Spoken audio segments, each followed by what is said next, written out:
I, Marion.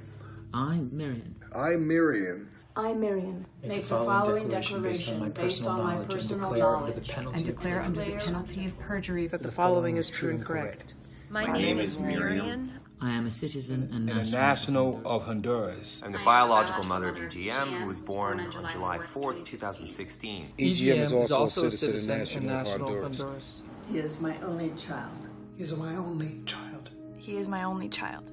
On January 15th, 2018, I left my home in Progreso, Honduras, with my son to escape to the United States. I brought my son to the United States so that we could seek protection from government violence in Honduras. We fled Honduras after the military tear-gassed our home. On February 20th, 2018, my son and I crossed the international bridge in Brownsville, Texas, and presented ourselves to U.S. immigration officers.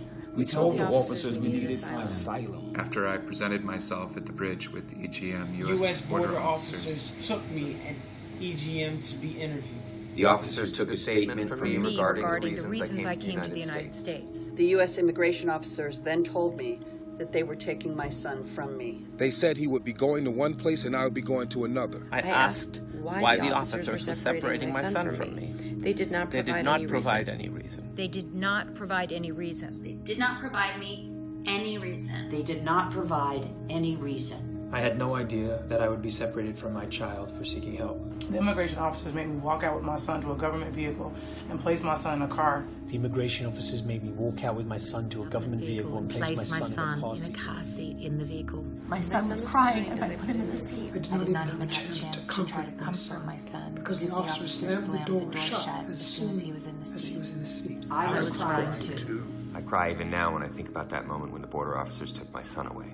Immigration officers then took me to Port Isabel Detention Center, where I stayed for a few days. I was going crazy, wondering what had happened with my son. I was going crazy, wondering what had happened with my son. I was very worried about him and did not know where he was. Another detainee told me to write to the immigration officials at the facility to ask about my son. I wrote a request form asking for information about my son, and the officers at the facility told me that he was in a facility in San Antonio, Texas. While detained at the Laredo and Hutto facilities, I have been able to speak several times to a caseworker charged with my son's case. The caseworker has told me that my son has asked for me and cried all the time during the first few days after we were separated. The caseworker says that my son is doing a little better now, but has also had an ear infection and a cough.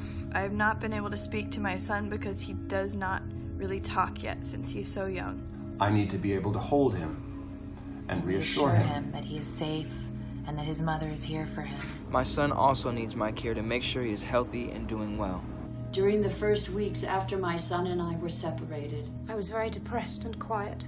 I did not even want to eat. Now I'm trying to be strong for my son so that I can work hard to be reunited with him and to take care of him once we are together. I'm still sad and worried about him though. On April 3rd, 2018, I received a positive, credible fear finding from a San Antonio immigration judge. I understand that I will now be able to present my asylum claim in the immigration court. I will do everything that I need to do to seek protection in the United States. It would not be safe for me and my son to return to Honduras. I declare under penalty of perjury under the laws of the United States That the foregoing is true and correct based on my personal knowledge. Executed in Taylor, Texas, April 6, 2018. My name is Marion.